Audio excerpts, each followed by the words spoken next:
कई सौ साल पहले एक नगर में एक वृद्ध व्यापारी रहा करता था।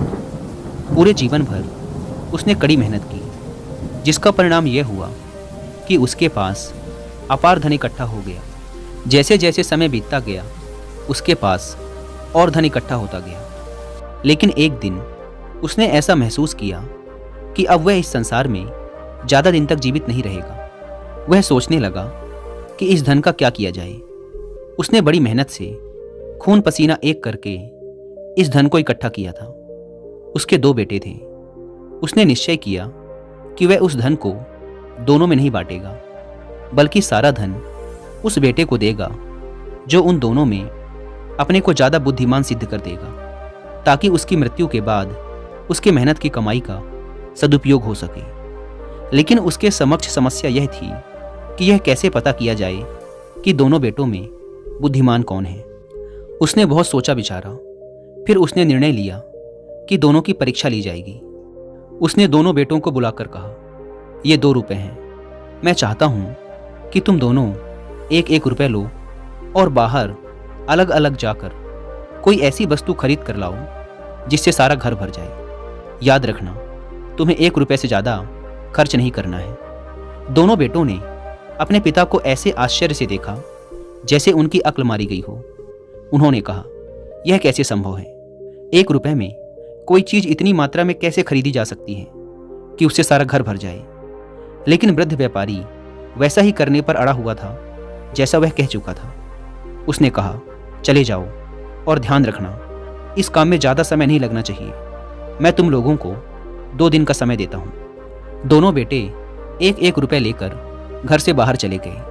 पहला बेटा दिन भर बाजार में घूमता रहा, लेकिन उसे कोई भी ऐसी चीज़ नहीं मिली जिससे उसका उद्देश्य पूरा हो सके। उसे यह लग रहा था कि पिताजी ने कुछ गलती की है। भला ऐसे कैसे संभव है?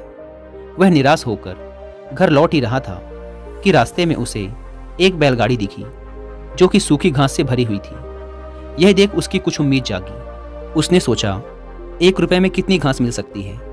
यह सोचते हुए वह बैलगाड़ी चालक के पास गया और कीमत पूछी।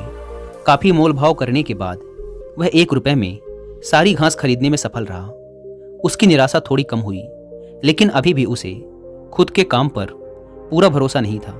वह सूखी घास से भरी बैलगाड़ी लेकर अपने घर पहुंचा और बड़ी उम्मीद के साथ घर के फर्श पर घास बिछाने लगा। लेकिन वह घास इतनी नहीं थी कि पूरे घर के फर्श को भी ढक सके। वह बड़े उदास मन के साथ घर के बाहर एक कोने पर बैठ गया। व्यापारी का दूसरा पुत्र अपना 1 रुपए लेकर बाहर आया तो वह सीधा बाजार नहीं गया।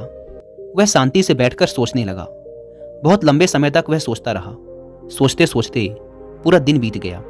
शाम को उसे एक विचार सूझा। अपना रुपया लेकर वह तेजी से बाजार की तरफ भागा और एक दुकान से मोमबत्तियां खरीद लाया, जो कि 1 रुपए में काफ़ी सारी मिल गई थी। फिर वह जल्दी से भागता हुआ घर की तरफ आया। घर लौटने पर उसने देखा कि उसका भाई दुखी अवस्था में एक कोने पर बैठा हुआ है।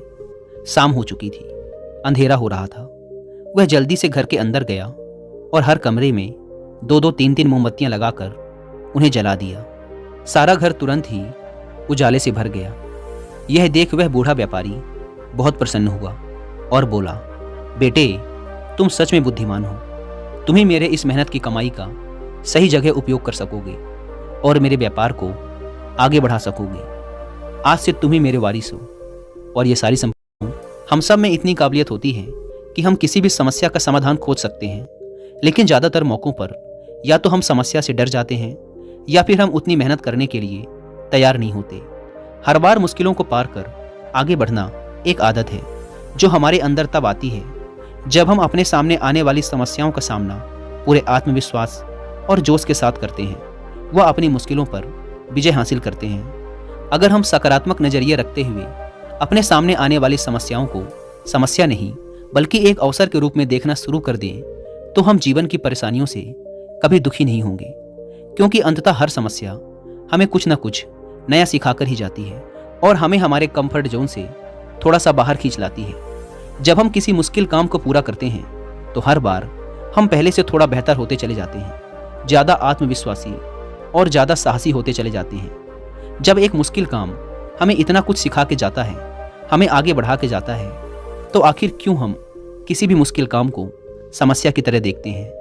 हमें अपना नज़रिया बदलने की ज़रूरत है। हमें समस्याओं को एक संभावना, एक चुनौती के रूप में देखना चाहिए जो इतना कुछ सिखा के जाती हैं। और अगर हम समस्या को समस्या नहीं बल्कि एक संभावना के रूप में देख पाए तो हम इनसे घबराना छोड़ देंगे और फिर खुशी खुशी उस चुनौती का सामना करने के लिए पूरे ठंडे दिमाग से उसके समाधान पर विचार करेंगे। और किसी भी मुश्किल समय का सामना करने का यही सबसे अच्छा तरीका है।